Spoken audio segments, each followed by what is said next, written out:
చక్రవర్తి రాజుగారు ఉన్నారు కదా, పావురాన్ని కాపాడటం కోసం తన శరీరాన్ని త్యాగం చేస్తాడు. పూర్వం ఆ కథ ఈ ప్రదేశంలో జరిగిందిట. ఆ మిగిలిన భాగమే ఇక్కడ స్వామివారు.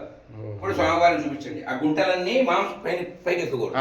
అవి ఆ గుంటలన్నీ మాంసం తీసిన గుంటలు, అవన్నీ కూడా కింద గుంటలు ఉన్నాయి కదా, ఆ నొక్కులన్నీ కూడా తన శరీర భాగంలోంచి మాంసం తీసిన గుంటలు అవన్నీ. అలానే వారికి శిరస్సు ఉండదు, వారికి వక్షస్థలానికే పూజ చేస్తాం. పైన రంధ్రాలు ఉంటాయి, భుజాలవి. ఇటు కుడివైపు రంధ్రంలో నీళ్లు పోస్తాం, ఒక బింది నీరు పడుతుంది ఆ రంధ్రంలో.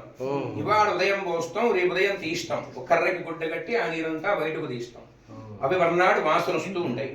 అలానే వెడం వైపు రంధ్రం అంతర్వాహిని, అందులో ఎన్ని నీళ్లు పోసినా లోపలికి పోతూ ఉంటాయి. అది ఆ నీళ్ళని ఆ భాగాన్ని బట్టి శివచక్రవర్తి భాగం అని నిర్ధారణ చేశారు. అందువల్ల ఆకారం అలా ఉంటుంది.